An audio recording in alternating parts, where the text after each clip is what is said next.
Salut, bienvenue à Un Monde en Marche. Aujourd'hui, on rencontre deux femmes très engagées dans leur communauté qui ont participé à l'organisation d'une marche pour la justice climatique et sociale qui a eu lieu au mois de septembre 2022 à Victoriaville.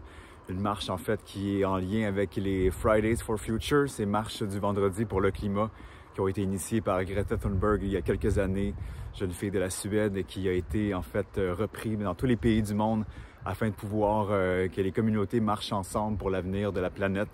Donc aujourd'hui, on rencontre Danielle Leblanc de Solidarité Nord-Sud et Joanne Saucier de Mères au Front, Arthabasca Érable.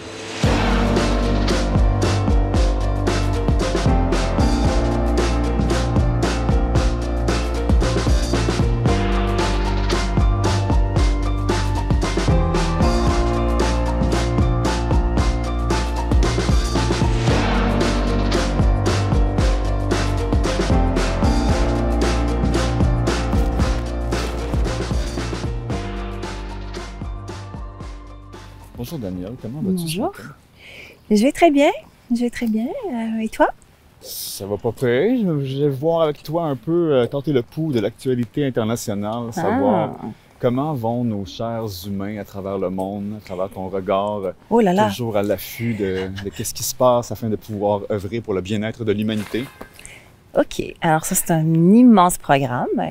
Tu sais, moi, je m'occupe des communications et du programme éducatif à Solidarité Nord-Sud et Bois-Francs. Je veux dire que notre mission de base de nos CI, c'est ensemble pour la défense et la protection des droits de la personne, les droits des femmes et l'égalité des genres et l'environnement.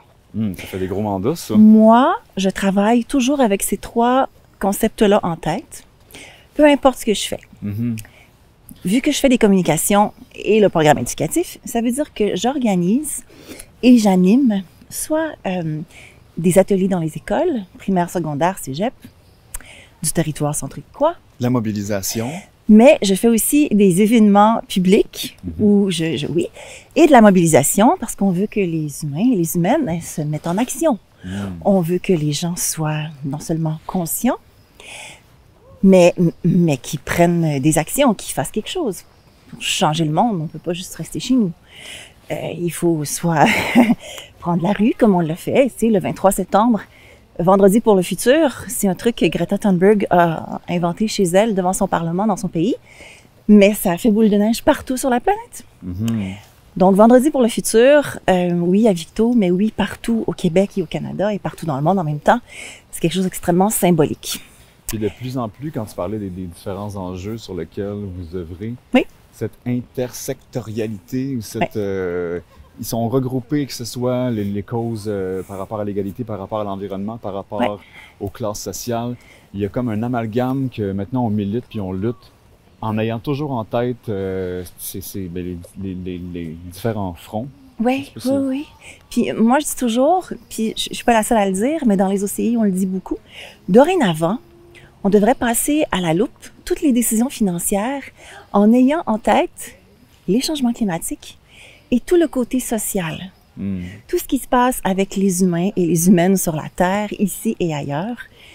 Je veux dire, c'est relié, les changements climatiques et la situation sociale désastreuse dans plusieurs endroits. Mais tu sais, ici, au Québec, je peux bien dire que je fais de la sensibilisation et de l'éducation à la citoyenneté mondiale, parce que c'est comme ça que ça s'appelle. L'éducation à la citoyenneté mondiale, c'est ça, fun. Il y a un cours là-dessus aux écoles? Ah, il y en a. Il y a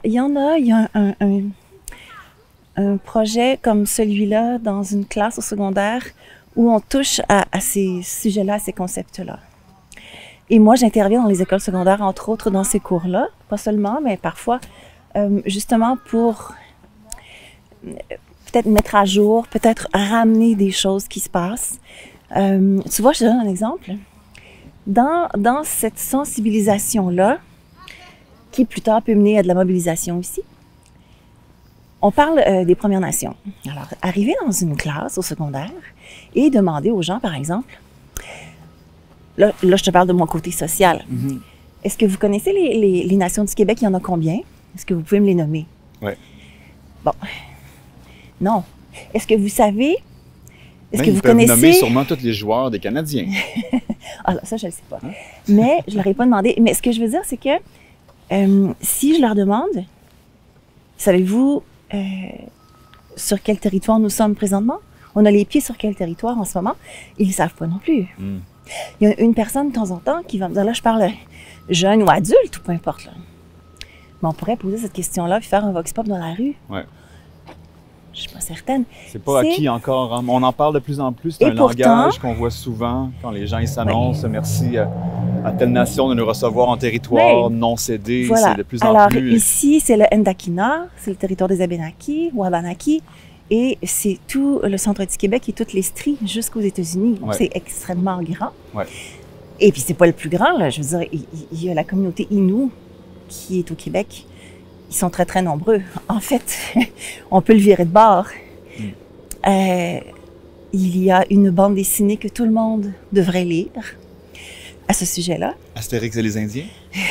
Non? C'est le Québec qui est né dans mon pays. C'est magnifique. C'est vraiment quelque chose à lire pour chaque Québécoise et chaque Québécois. C'est le Québec qui est né dans mon pays? Oui. OK. Qui revoit l'histoire. Ouais. Entre, fait que même dans ton travail, là, tu me parles un peu justement de culture autochtone. C'est encore là un autre aspect c'est un des aspects pour voir un peu plus loin. Au niveau social, au niveau interculturel, on a souvent oublié les gens des Premières Nations, mais on peut parler des personnes migrantes. Tu sais, moi, j'aime bien dire les personnes québécoises d'origine et les personnes québécoises d'adoption. Ouais. On peut dire les immigrants, mais ce que je veux dire... Le terme peut être péjoratif un peu. En fait, ce que je veux dire, c'est que ces gens-là sont des Québécois et des Québécoises. Ouais. Ils sont ici, ils travaillent ici, ils ont leurs enfants ici, ils vont à l'école, ils ont appris le français et tout ça. Il y a cette notion-là, cette attitude-là à avoir, à mon avis, d'ouverture. Et c'est le cœur de mon travail. De sensibiliser. Développer la citoyenneté mondiale, globale, tu dis? Oui, c'est ça. Éducation à la citoyenneté mondiale, c'est ça que ça veut dire. D'avoir cette ouverture d'esprit-là sur tous les peuples du monde. Tu sais, moi, je l'ai fait de lâcher l'école pour partir voir la planète, aller vivre tout ce qu'il y avait à vivre, aller goûter aux saveurs, aller voir les cultures, les différentes religions. Je me suis nourri, mon imaginaire, mon esprit, pour justement me défaire de tous ces mécanismes-là de défense de ce que je ne connais pas, de la peur de l'étranger. Mais tu sais, tu peux le faire ici maintenant. Je le fais ici. Parce qu'il y a énormément de gens qui sont nés ailleurs, qui vivent ici maintenant, qui sont des Québécoises et des Québécois. Et là, on peut entrer en contact avec eux. On peut leur poser des questions, on peut goûter à leur nourriture. Et d'ailleurs, on le fait. Les restaurants les plus populaires, c'est toujours... bon, on n'a pas besoin de les nommer. Voilà, ce qu'on appelle exotique, mais c'est ça. C'est pas la nourriture québécoise, c'est vraiment de la nourriture qui vient de notre pays. Tu sais, bon, la pizza, on n'a rien inventé, là. Hein? C'est pas nous, ça vient pas de nous. Bon, alors, il y a toutes sortes de façons d'être intéressé et d'être sensibilisé. Je pense que ça part de chacune et de chacun. C'est une attitude d'ouverture. C'est une attitude de curiosité qui dit « Ah, mais oui, ça m'intéresserait, ça. » C'est aussi une éducation dans les familles au sein de la culture, qu'une culture transmettre à ses citoyens, ses citoyennes, à ses enfants, ces valeurs-là d'inclusion. Puis en fait, tout se joue souvent, comme je disais, au sein des familles. Puis avant que les enfants, que nos enfants, puis promouvoient cette culture humaine-là d'inclusion, on essaie justement de se défaire du sexisme, se défaire du racisme. Puis tout part des discussions autour d'une table. Puis souvent, c'est là un peu que ton rôle va jouer aussi quand tu parles de faire de l'éducation citoyenne. C'est de défaire les préjugés. C'est de s'apercevoir qu'on en a peut-être des préjugés puis qu'on pensait qu'on n'en avait pas. C'est de s'apercevoir qu'on a des biais inconscients. Ben justement, si c'était des biais inconscients, on n'en était pas conscient. Justement, l'éducation, tantôt tu m'as demandé qu'est-ce que je ferais si j'étais ministre de je sais pas quoi, ça arrivera pas. Faire de l'éducation, c'est le fun.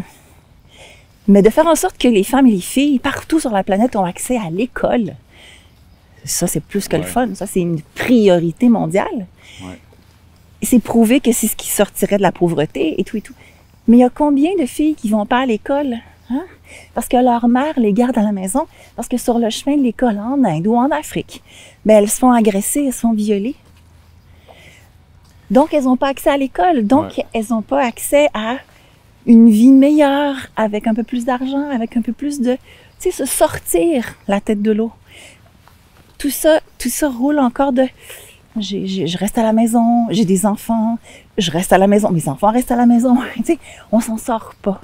Et aussi que le patriarcat veut garder une emprise sur la domination des femmes, que les hommes voient le pouvoir de la femme, de son intellect qui se développe, de voir surplanter peut-être l'intellect de l'homme, c'est comme de la garder un peu à part. Tu sais, je parle de vieilles traditions peut-être qui sont archaïques, désuètes, dans la mutualité, dans le pouvoir un peu, comment dire, l'échange de force qu'ont les hommes et les femmes de pouvoir travailler ensemble.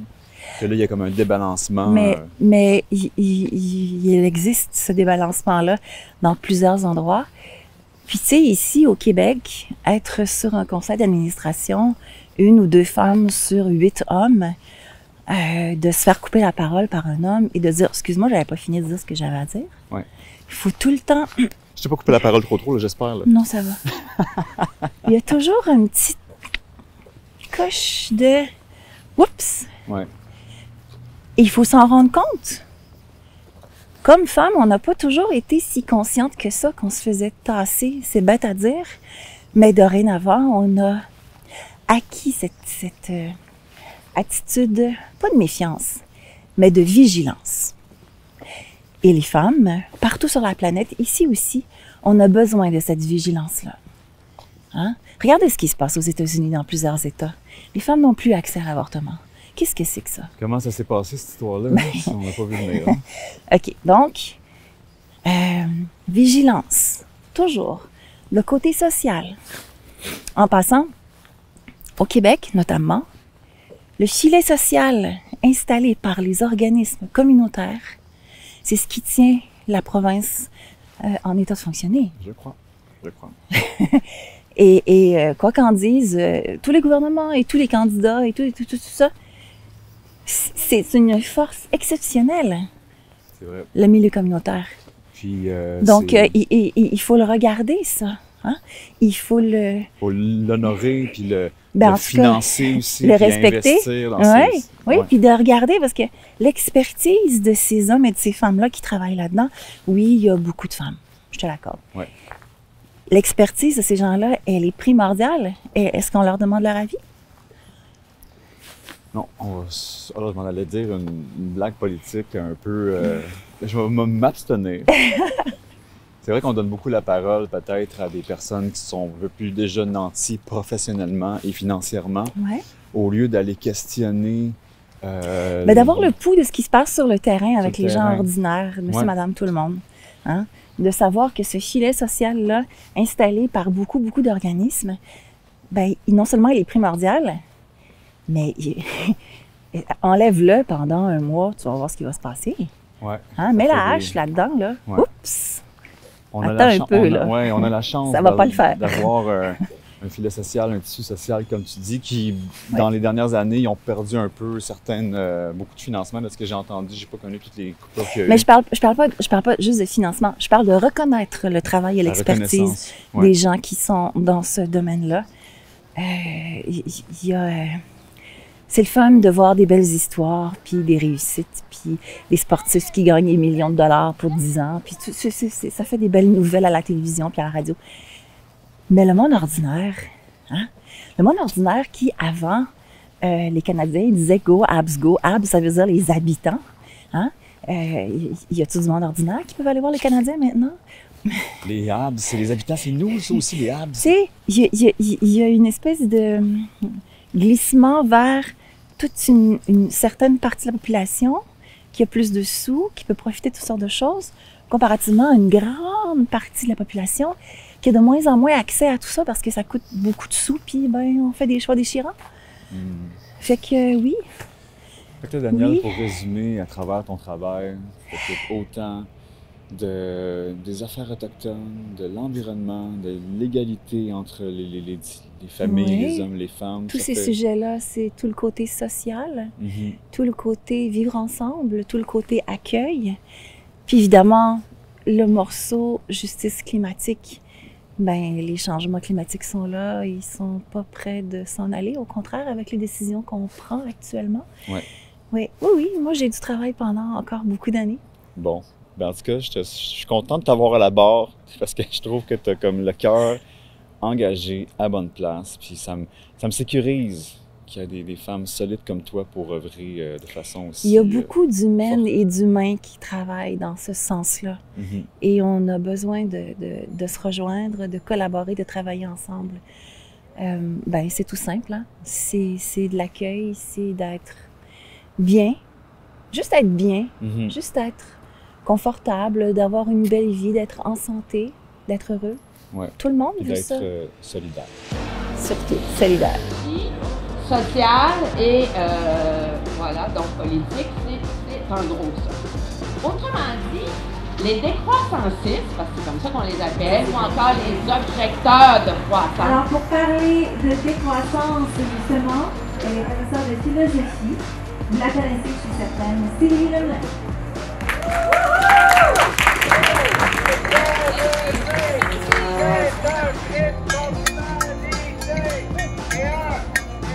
C'est ici avec Joanne Saucier de Mères au front, Arthabasca Érable. On est à la marche qui a lieu en ce moment au mois de septembre 2022. Une marche qui rassemble différents acteurs locaux qui militent pour la justice sociale, environnementale, écologique, pour les générations à venir. Joanne, tu me disais que c'était comme un peu principalement toi, ton combat. C'était vraiment pour l'avenir des enfants qui était principalement ton moteur d'action, d'engagement. Là. Oui, bien en fait, c'est que la mission de Mères au front, c'est de protéger nos enfants des changements climatiques. Alors moi, principalement, mon cœur, ben d'ailleurs, voici notre beau cœur, notre cœur de Mères au front. Principalement, je suis ici pour ça. On sait que l'avenir de nos enfants est compromise par l'urgence climatique. Puis les choses pressent. On sait bien que, bon, on dit chaque petit geste compte, et c'est vrai, même s'il faudrait filer en jet pour... faudrait avoir un Boeing 747 jet bien armé, mettons. Oui, c'est ça. On exige des gouvernements qui aient le courage politique nécessaire pour mettre en place tout ce qu'il faut pour que nos enfants aient un avenir qui soit viable. Parce que présentement, moi, ça m'inquiète beaucoup. Ouais. Et je suis pas la seule. OK? Il y a des matins que je me lève et que je sais pourquoi je le fais, j'y mets toute mon énergie. On a des projets aussi, comme moi dans mon patelin à Plessisville, c'est sûr que je m'investis beaucoup. Mais il y a des matins que je me lève puis que j'ai des articles que je lis que je me dis non mais faut continuer d'y croire à notre humanité. Là. Ouais, il y a beaucoup de choses qui se passent. Oui. C'est vrai, moi aussi, des fois, j'écoute beaucoup de documentaires sur différents sujets. Moi, ça me renforce ma foi, ma vertu de vouloir combattre. Mais si on se protège pas, ça peut devenir accablant. Écoute, pour les personnes un peu anxieuses, ça peut être facile de glisser dans l'éco-anxiété. Mettons que je suis un petit peu fragile à ce niveau-là, mais en même temps, l'antidote de l'éco-anxiété, c'est de passer à l'action. Alors moi, c'est mon antidote. Puis qu'est-ce que tu penses que tu as la source, je sais que c'est une question existentielle, philosophique, que l'être humain n'aura jamais fini de répondre, ben, à la source un peu de cette incapacité-là à avoir une société humaine à l'échelle globale qui est viable. Toi, c'est ton intuition par rapport à ça. Là, on va pointer du doigt le capitalisme. Oh non, c'est pas le capitalisme, c'est telle autre chose. Puis finalement, chacun a sa petite idée, mais toi... Moi, je pense, écoute, le bien commun.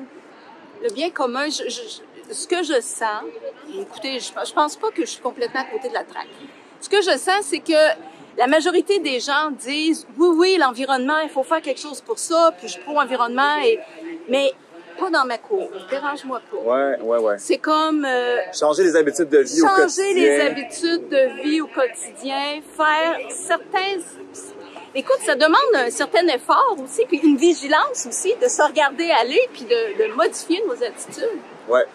Puis être prête encore là à essayer des nouvelles façons de vivre en société, puis l'altruisme, le troc, oui. Puis c'est souvent, on est dans une société que la publicité veut promouvoir comme étant très individualiste, chacun pour soi.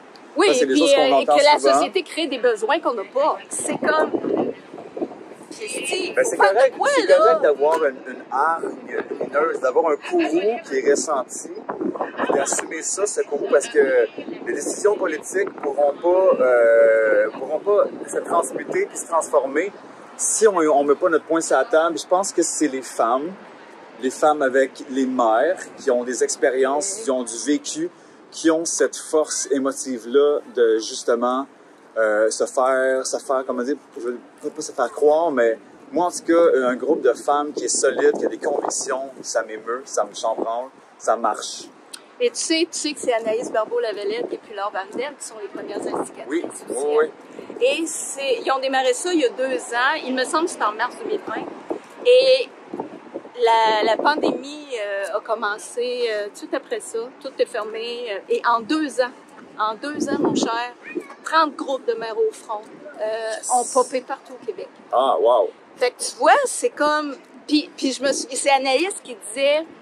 Elle dit, dans l'histoire de l'humanité, toutes les fois que les mères se sont levées, c'est parce que l'heure était grave. Ouais.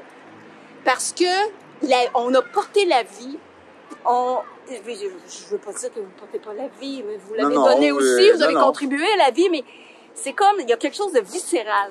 Quand nos enfants sont en danger, c'est comme la lionne se met à rugir. Donc là, la prochaine étape, là, vous vouliez descendre en rappel, je pense, les immeubles de Montréal avec des bannières géantes de ce que tu me disais tantôt. Ah, t'as pas dit ça tantôt. Ah non, excusez, je sais pas quoi. Ah, toi là, t'es en train d'inventer des affaires. Non.